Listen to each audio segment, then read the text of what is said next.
Donc, bonsoir à tous, bonsoir à toutes. Donc, ce soir, j'ai invité Aline Pichon, qui est une de nos intervenantes de l'association, qui a Bonjour à fait, tous. qui a fait dans l'association des cours d'Ayurveda, de massage. Alors ça, les noms, c'est toi qui les diras, parce que moi, je suis un peu plus novice dans tes techniques. Et c'est quelqu'un qui est des Pyrénées-Orientales, donc vous pouvez trouver facilement dans les PO pour aller la voir sur tout ce qu'elle vous propose.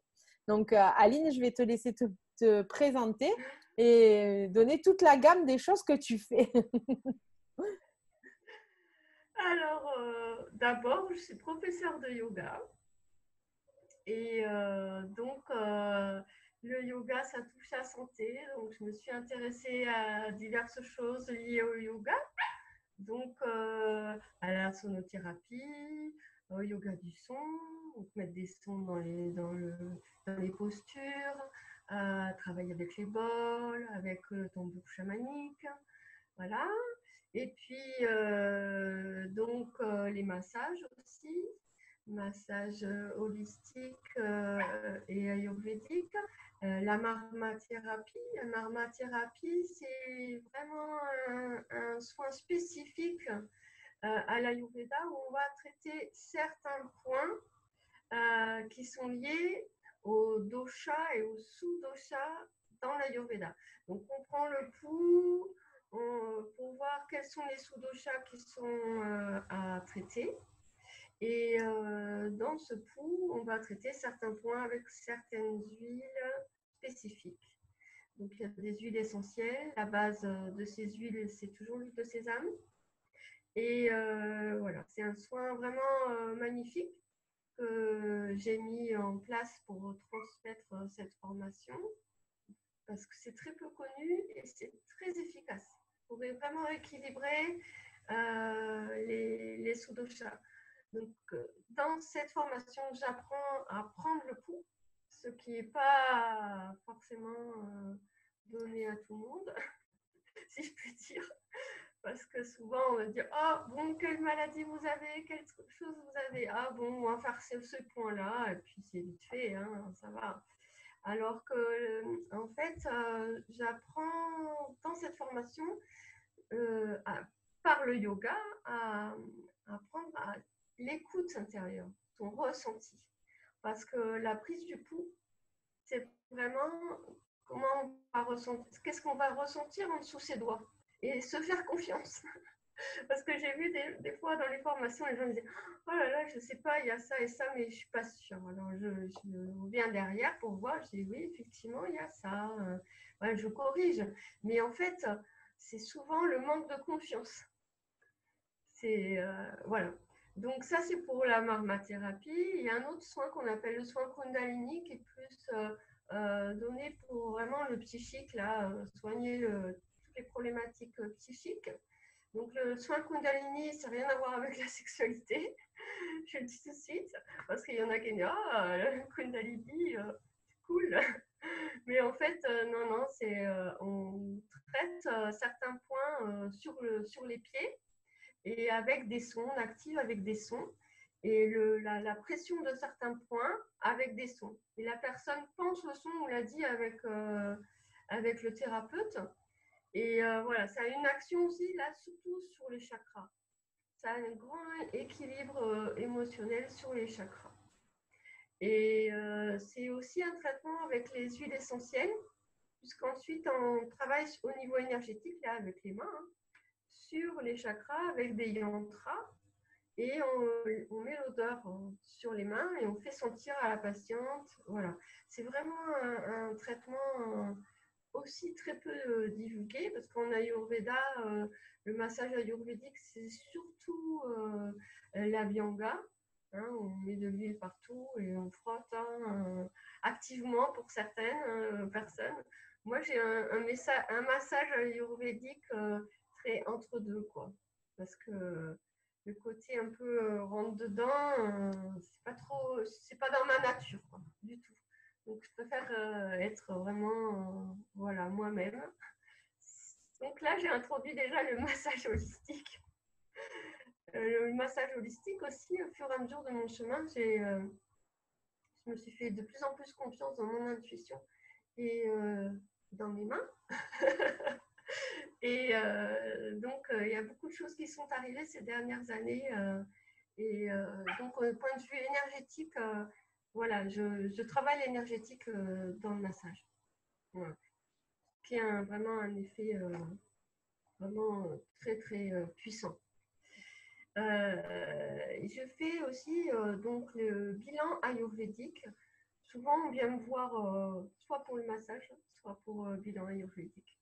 Donc, le bilan ayurvédique, c'est tout un questionnaire sur comment on vit, qu'est-ce qu'on mange surtout, à quelle heure, puisque l'Ayurveda, on cherche à rééquilibrer les 3 doshas.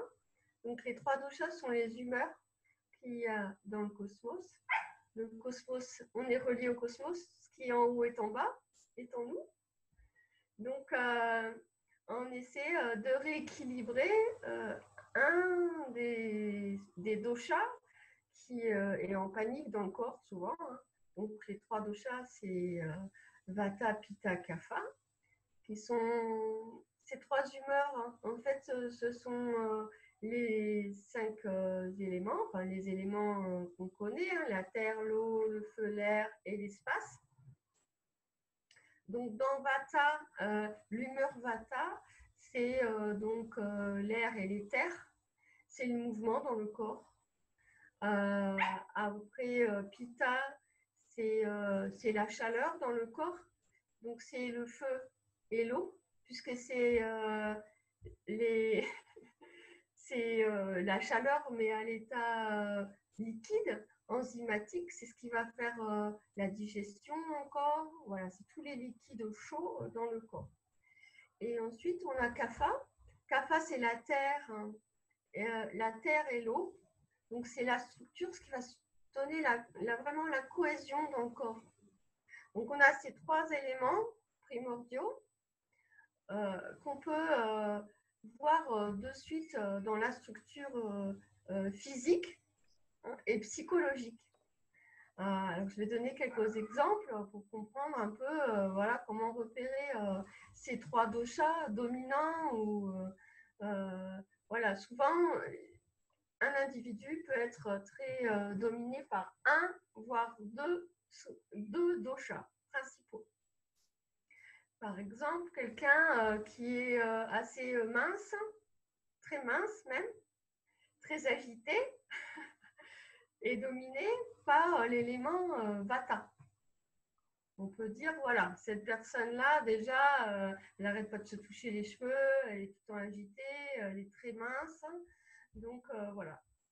Et on peut dire que d'emblée, sa nature, hein, principe de nature, c'est Vata. Ensuite, pour Pitta, les personnes qui sont dominées par Pitta sont physiquement, là je parle du physique, hein, parce que dans le psychique aussi, si j'ai dit pour Vata que c'était un peu agité, donc c'est très dans le mouvement, puisque c'est de l'air et de l'espace, c'est mouvement. Donc pour les personnes dominées par Pitta, elles sont plutôt bien proportionnées, bien musclées, voilà, ils ont beaucoup de lumière dans les yeux, souvent ils ont les yeux clairs, ils ont beaucoup d'intelligence, voilà. Voilà pour Pitta, ils ont chaud. Hein. Vata, ils ont plutôt froid, mais les Pitta, ils ont toujours très chaud. Et le Kapha, il est bien structuré, il a une apparence un peu ronde, chaleureuse, calme. Voilà, c'est le Kapha, on a envie de lui faire des câlins, c'est quelqu'un de très calme en principe. Alors, ces 3 doshas équilibrés, on les a de toute façon tous les 3, puisque c'est eux qui donnent la vie dans le corps. Donc, ces 3 doshas équilibrés, 3 humeurs équilibrées, on est en parfaite santé, tout va bien. Par contre, si par exemple on est assujetti au stress, on a beaucoup de stress, bah, ça va exciter encore plus Vata. Le Pitta, il aime bien c'est un leadership. Il aime bien, tu vois, amener tout le monde, avoir des idées. Voilà, c'est, comment on dirait, le directeur d'entreprise, tu vois. Voilà, il est très sûr de lui. Il aime bien avoir du challenge dans sa vie. Voilà, le Pitta. Mais il peut être, dans le côté déséquilibré, il peut être envieux, jaloux, colérique. Alors là, quelqu'un de colérique, on va dire, oh là là, lui, les Pitta. Moi, j'en ai un à la maison, j'ai un de mes fils, vraiment Pitta, c'est horrible. Parce que le moindre truc, c'est. Alors, bon, il faut vraiment travailler son CAFA pour le calmer, quoi, le structurer. Et le CAFA, lui, il est très calme, très doux, mais dans son côté, vraiment, il peut devenir phlegmatique, léthargique et dépressif, tellement il ne bouge plus. Voilà. Oui. Et pour le Vata, lui, c'est l'hyperexcitation mentale, le mental qui n'arrête pas de bouger, quoi. Et souvent, quand même, dans les consultations, on rencontre, vu le contexte un peu actuel, et aussi les gens travaillent, sont tout en mouvement, quoi. Donc la problématique, c'est souvent avec Vata, qui de toute façon est le chef d'orchestre dans le corps. Parce que c'est lui qui anime le mouvement du cœur, le mouvement des liquides dans le corps. Voilà. Donc la problématique est souvent liée à Vata. Quand les gens viennent te voir comme ça pour une consultation, Aline, donc tu fais le bilan, c'est en posant des questions, en regardant, Ouais. en faisant tout ça. Ouais. Ça Oui. dure à peu près 1 heure et demie Oui. selon la problématique. Donc il y a tout un questionnaire. Après, je prends le pouls et pour voir quels sont les sous-doshas. Donc là, c'est vraiment technique, hein. Les 3 doshas ont 5 sous-doshas qui sont liés à des organes spécifiques.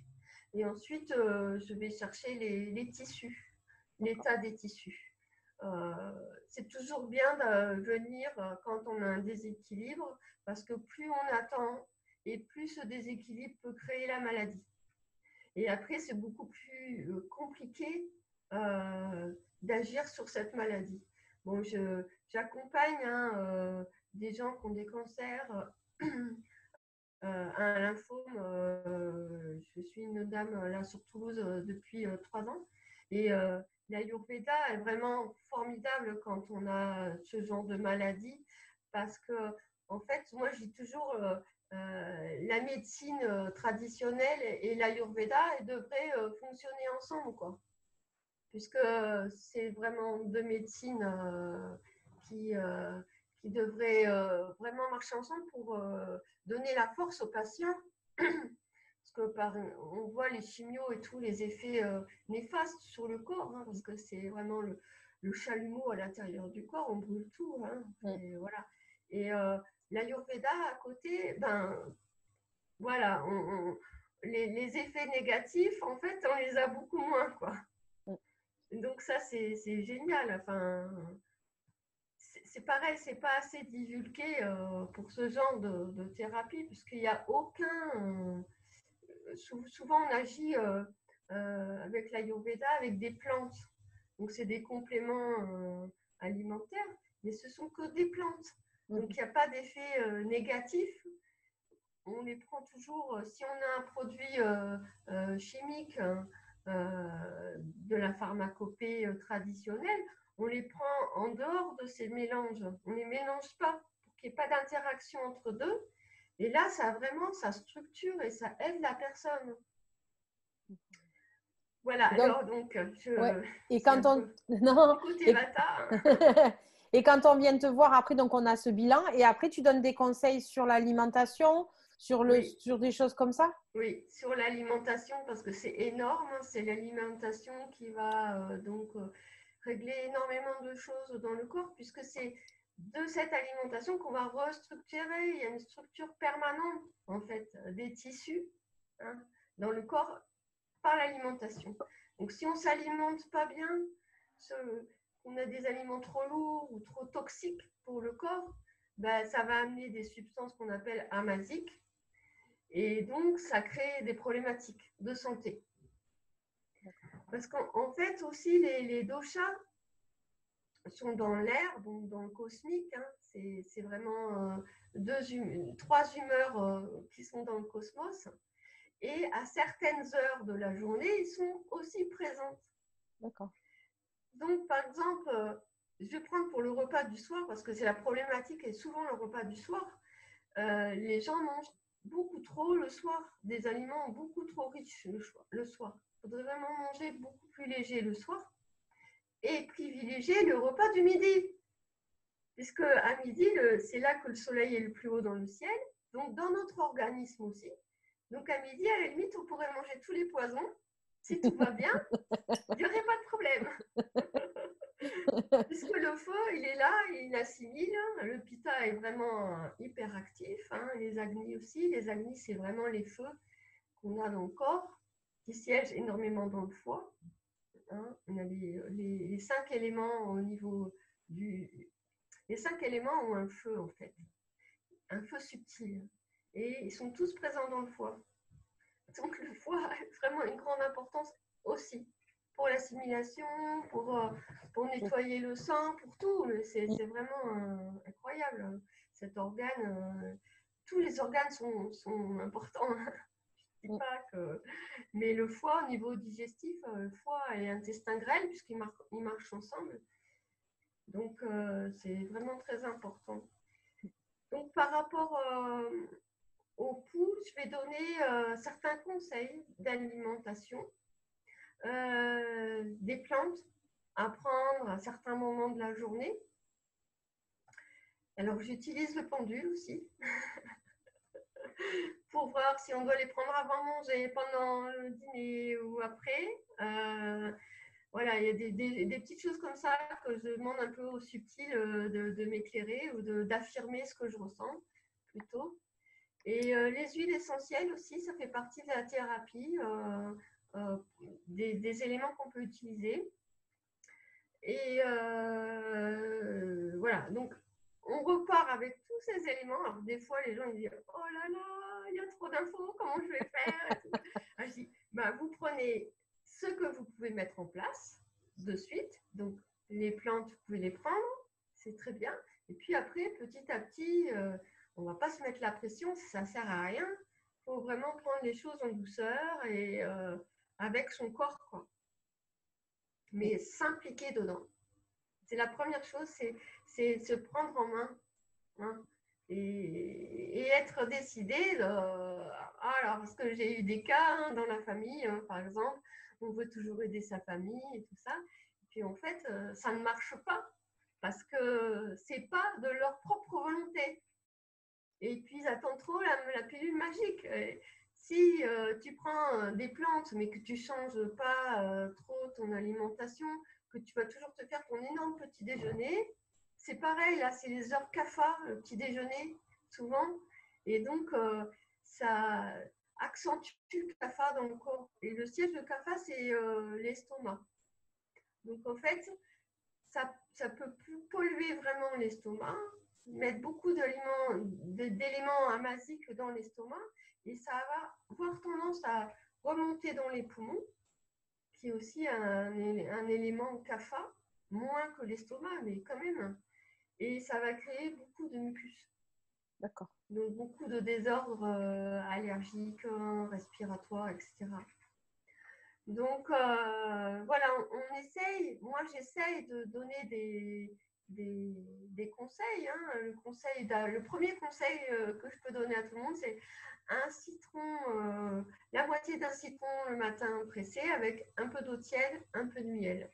Voilà, ça c'est vraiment le truc magique parce que ça nettoie tous les organes et c'est très bon, quoi. Si on a des substances amasiques dans le corps, alors c'est facile à voir. Hein. On tire la langue et si la langue est couverte, alors ça peut être couverte blanc, couverte jaune et bien épais et couleur un peu grisâtre. Ça, ce sont les substances amasiques qui sont liées aux trois doshas. Hein. Donc, quand c'est blanc, c'est l'élément kapha qui est en excès. Quand c'est plutôt jaune et un peu pâteux, c'est plutôt pitta, donc qui est en excès dans le corps. Mais aussi, ça veut dire que le foie, il n'est pas très content, ni les intestins. Et puis, quand c'est plutôt, on va dire, grisâtre, c'est plutôt vata. On va tous aller se regarder dans une glace et tirer la langue, là, je suis sûre. Voilà. Et puis, voir aussi si elle est souvent, hein, ça dépend de sa propre vie, hein, mais dans la langue, on voit énormément de choses. Je ne montrerai pas la mienne parce que on voit vraiment que j'ai eu un bel accident dans ma vie, parce qu'elle est vraiment fendue. Et donc, certains creux ou craquelures dans la langue, c'est un déséquilibre de vata. Et les déséquilibres de vata, c'est le côlon, souvent les problématiques de côlon et des os, puisque c'est l'air et l'éther. Donc, c'est vraiment le siège vraiment creux. Et pour kapha, vraiment les déséquilibres de kapha, c'est vraiment les dépressifs. Là c'est assez compliqué aussi. Il y a beaucoup de problèmes de bipolarité, de grosses dépressions, de peur, hein, parce que en fait, c'est aussi tout ce qu'il y a autour de nous, hein, dans l'environnement, qui fait que des fois, on peut perdre foi en nous-mêmes, hein, et en notre nature, notre cohésion, tu vois, notre kapha qui nous donne la cohésion, la force et l'immunité. Hein. Donc, ce kapha, c'est bien de l'avoir fort, hein, même si des fois, les gens kapha disent « Ah, mais moi, j'aimerais bien être un peu plus mince et tout. » Je me dis, mais c'est très bien parce que si vous avez un coup dur, et ben voilà, vous avez donc une bonne immunité derrière. Hein, parce que ce n'est pas toujours le cas chez les Vata, par exemple, qui peuvent être facilement tombés malades. D'accord. Voilà. Dans ta formation marmathérapie, tu l'expliques tout ça? Ouais. Et ta formation, elle dure combien de temps, Aline? Elle est sur 6 jours. D'accord. Alors, donc, en fait, le matin, je la dédie vraiment au yoga. C'est-à-dire parce que je trouve qu'il y a, enfin, ça c'est mon œil critique, hein, attention, je trouve qu'il y a trop de thérapeutes qui se mettent thérapeutes, mais qui ont un énorme travail à faire sur eux-mêmes et qui ne sont pas à la fois dans le cœur déjà, et puis qui sont habités par des énergies qui ne sont pas forcément clean. Voilà. Donc, j'apprends déjà à devenir thérapeute, c'est-à-dire vraiment à faire un travail sur soi. Donc, un travail sur le corps de yoga, mais vraiment, voilà, c'est comme c'est ouvert à tout le monde. C'est pas le yoga athlétique, hein. C'est très simple. C'est beaucoup des kriyas, des actions purificatrices pour se nettoyer, apprendre à se nettoyer. J'apprends aussi à méditer, à travailler un peu, voilà, pour trouver son centrage, être centré, être dans son axe, être enraciné et puis travailler dans la sécurité, c'est-à-dire se mettre soi-même en sécurité, dans sa lumière et mettre le patient aussi dedans.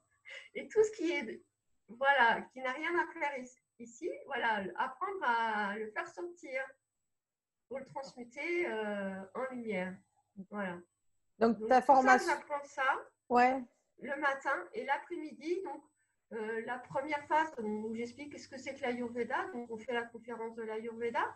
On commence dès à la fin de cette conférence à toucher pour prendre le pouls. Hein. Donc, voilà, j'apprends. On prend le pouls. Moi, dans mon école, en tout cas, c'est comme ça qu'on me l'a appris. Hein. On prend le pouls avec la main droite. Et pour un homme, on va aller toucher son poignet droit et pour une femme, son poignet gauche.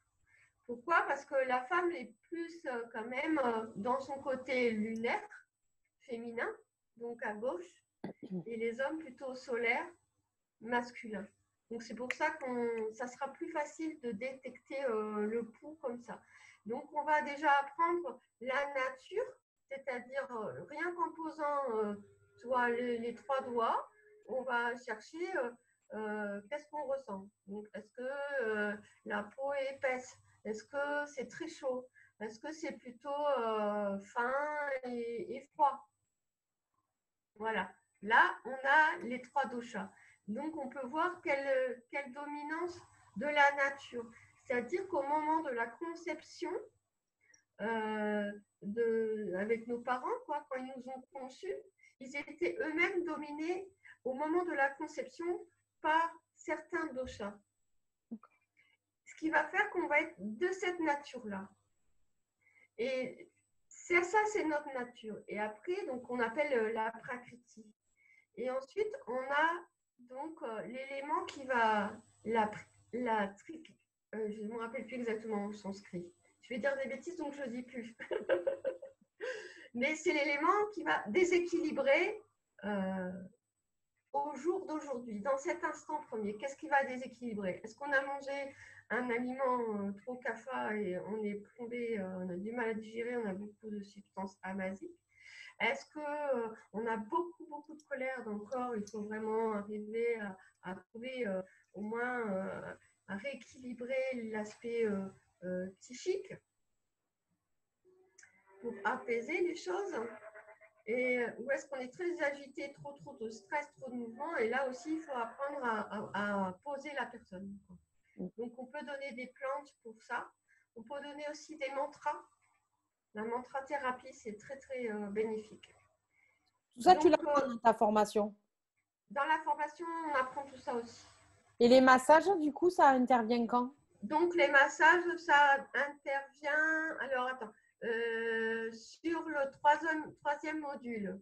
C'est-à-dire qu'on fait le premier module, on va parler de l'Ayurveda. Qu'est-ce que c'est que l'Ayurveda? Et le second volet, le second après-midi, on va dire, on va traiter sur les doshas et les sous-doshas. D'accord. Avec, en expliquant voilà, le lieu Et là, on va commencer à prendre le pouls direct. Et ensuite, sur les 4 jours d'après, on va voir comment traiter, comment faire les huiles.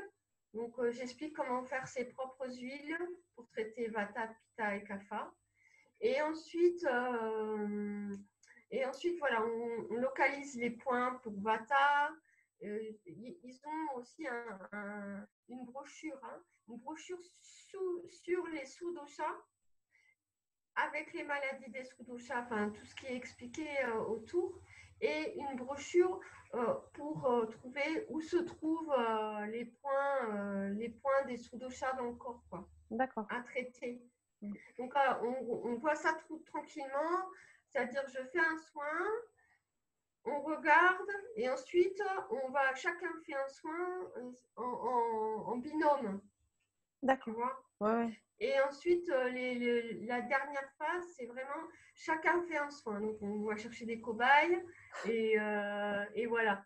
Faut vraiment, mais c'est super. Enfin, ça a bien marché. Voilà, quand on a travaillé ensemble, les gens étaient très très ravis de ce soin. J'ai eu des bons retours. Hein. Et puis même, ça leur a donné envie de faire du yoga, de méditer. Donc ça, c'est super. Hein, parce que pour moi, un thérapeute qui ne médite pas, c'est dommage. Quoi. Parce que la méditation, ça nous élève. Donc ça nous élève dans le cœur. C'est fait pour ça. C'est pas fait pour trop nous barrer dans des espaces, je ne sais pas quoi. Mais c'est vraiment pour travailler sur soi, sur sa compréhension personnelle, mais c'est aussi pour rayonner, laisser rayonner son cœur. Voilà. Donc, je transmets ce pouls-là. En fait, je prends 4 pouls. Donc, il y a le pouls pour la prakriti, donc sa nature, la vritriki, c'est ça, pour le déséquilibre. Donc, et ensuite, je viens chercher c'est plus profond encore, je viens chercher les tissus. voir si les tissus sont atteints ou pas. Et s'ils sont en d'équilibre, plutôt Vata, Pitta ou Kapha. Ok. Donc, je transmets ces pouls-là, ces 3 pouls-là. Et le 4e, c'est un pouls subtil, c'est un pouls guérison où là, j'interviens sur vraiment en profondeur sous les sous-doshas pour rééquilibrer. Ça marche très bien. Et donc, toi aussi, tu proposes des massages, toi, c'est ça, hein? Oui. Oui, Et à oui, quel oui. moment tu proposes, enfin, la personne, elle est venue pour le bilan, tu lui as donné tous les petits conseils. À quel moment Voilà. tu lui proposes de faire un massage? Est-ce que tu lui proposes systématiquement? Non, pas toujours. Non, Non. non. Il y a des Ça, gens. j'ose pas. J'ose pas. Ah, Par contre, pour la dame que je suis là à Toulouse et qui a un cancer, oui. d'accord. J'osais pas au début parce qu'on me disait oh là là, faut pas toucher, surtout pas toucher les personnes qui ont un cancer et qui ont un traitement en plus de cancer. Alors au début, je suis allée à tâtons parce qu'elle me disait est-ce que tu pourrais me faire des massages parce que ça va pas du tout. Et bon, au début, je n'osais pas. Je disais mais tu sais, voilà. Et en fait, c'est parce que beaucoup de thérapeutes ont peur qu'on se retourne contre eux s'il y a un problème. D'accord, Voilà. ok. C'est surtout ça.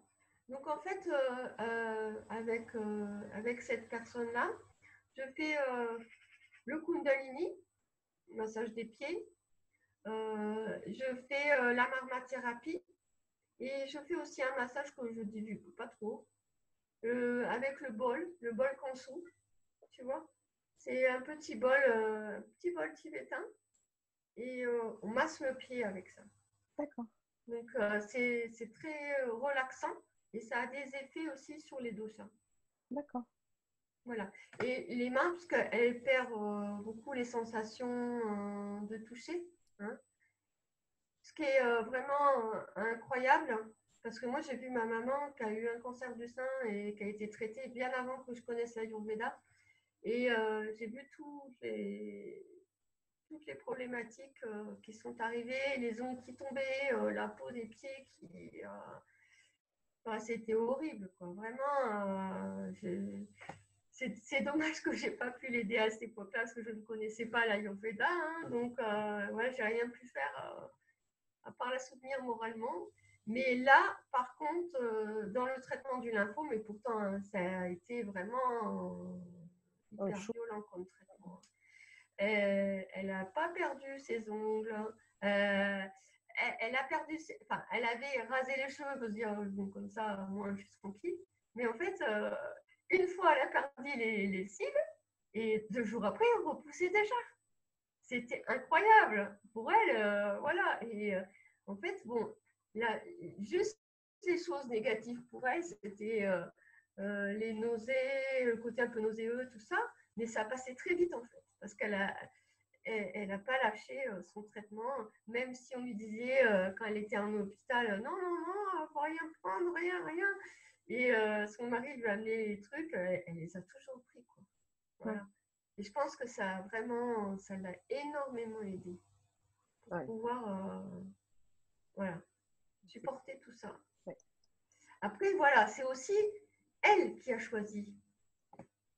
Voilà, parce que moi, je l'avais vue, elle était venue à Perpignan et pour un bilan ayurvédique, mais elle était vraiment dans un état, beaucoup de migraines, ça faisait des années, elle passait des jours entiers enfermée dans sa chambre. C'était sous-jacent. Oui. Moi, je lui ai donné un traitement et ça allait mieux. Vraiment, elle m'avait rappelé, en septembre, elle m'avait dit ouais, c'est super et tout ça, je vais mieux et voilà. Et puis en fait, la maladie s'est quand même déclarée 2 mois après qu'elle me dit ça. Ça a été choc parce que j'ai dit ah mince, hein, j'ai pas pu voir en fait que c'était déjà là quoi. Ouais. Voilà. En tout cas, bon, je conseille vraiment si on. Il ne faut pas attendre d'être malade. Hein. Voilà, faut venir avant. Hein.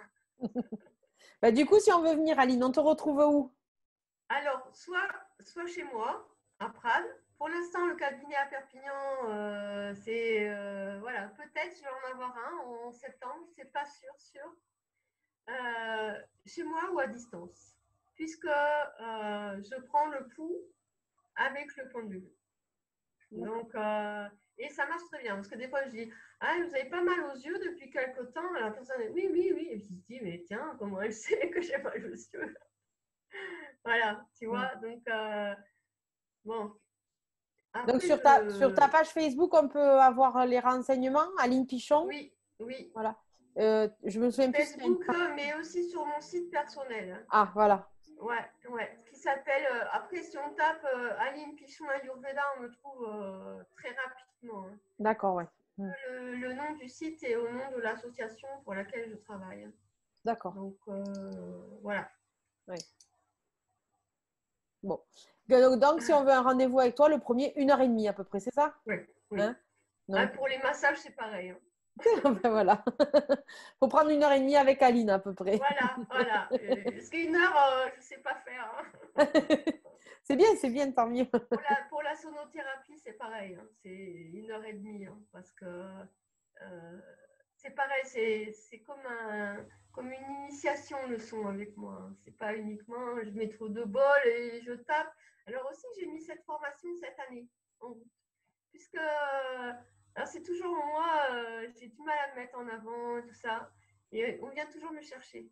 Donc là, il y a une femme qui fait l'hypnose à Perpignan qui m'a appelée et m'a dit ouais, j'ai vu votre site, tout ça. Est-ce que vous voulez me former parce que je connais trop de gens qui font, enfin, je connais des gens qui font cette formation, mais c'est trop cher, quoi. Elle me dit, mais c'est vraiment des 2000 euros, des trucs incroyables. Alors, je dis, bon, je vais réfléchir. D'abord, il faut qu'on se rencontre. Donc, elle est venue, on a parlé, on a fait connaissance, quoi. Et puis, je me suis dit, ouais, pourquoi pas, voilà. Et donc, je forme aussi des gens en sonothérapie. D'accord. Donc, ça, je suis très contente aussi de ce travail-là parce que le son, c'est une de mes passions, hein, vraiment. Mon chemin est particulier. C'est un kinésiologue qui m'avait dit ah, t'as un don avec la voix, ah, puis la musique et tout. Moi, j'étais prof de yoga, tu vois. Enfin, voilà, quoi. Pour moi, c'était abouti, quoi. Et donc, ça m'a interrogée. Donc, j'ai vraiment travaillé dans le son pour moi-même déjà. Et les bols, c'était. Voilà, j'ai toujours eu ça en moi. Hein. Donc, c'est magnifique. Hein. Ce soin est magnifique aussi. Et aussi, je travaille avec les diapasons. Donc, un peu moins parce que je trouve ça moins intéressant finalement, le diapason, que les bols. Et c'est uniquement les bols tibétains. Hein, parce que les bols cristal, tout ça, pour moi, c'est. Ça a une énergie, une seule énergie, une seule fréquence. Et c'est toujours la même. Alors que le bol tibétain, c'est plein de fréquences. Et nos chakras, en fait, ils ne vibrent pas sur une seule fréquence. Ils ont plein de fréquences. Et donc, ils sont en harmonie, les deux. Et les bols cristal, on peut sortir de séances ou d'avoir trop entendu ces sons hyper purs. Hein, c'est beau, hein, c'est très, très beau. Hein. Mais après, on peut être nauséeux, pas être trop bien, quoi, avoir mal à la tête. Parce que voilà, parce qu'on ne vibre pas comme ça. Nos vibrations, elles sont en mouvement. Et les fréquences changent. À chaque instant, ça change. Donc voilà. Ce que je peux dire. Ah, mais c'est pas mal, c'est pas mal. Ben, merci pour tout, Aline. Merci à toi, Bérangère. J'espère qu'on aura donné envie aux gens de venir te voir pour en savoir plus sur l'Ayurveda, parce que pour moi, tu es, voilà, celle qui s'y connaît le plus. Donc, voilà. Et je fais aussi un stage cet été, au mois de juillet, là, un stage sur 3 jours, du 24 au 26 juillet, où ça sera un stage de yoga. Le matin, posture, méditation, enfin vraiment le yoga traditionnel. Et l'après-midi, il y aura conférence sur l'Ayurveda, sur le yoga, on parlera du yoga aussi, tu vois, et on fera du yoga du son. Super. Le yoga du son, c'est pareil, c'est pas très connu et c'est très très beau. C'est vraiment des méditations très très lumineuses. C'est quelle date, Aline? Moi, Du 24 au 26 juillet. Sur Prades. Sur Prades, oui, ça se passe au Mas du Canigou. Donc, c'est à 2 km de Prades. C'est la D'accord. traverse de Prades. C'est sur Los Mazos, mais c'est un très joli cadre, vraiment une salle magnifique dans la nature. Il y a même une piscine d'eau douce, tu vois. Bon, c'est vraiment chouette. Voilà. Donc, si on veut s'inscrire, c'est auprès de toi. Voilà. Super. Ben, merci beaucoup. Bonne Avec soirée. plaisir, Bérangère. À Toi aussi, bientôt. bonne soirée. À Bonne soirée bientôt. à tout le monde. Allez, Au au revoir. revoir. Au revoir à Au tous. revoir.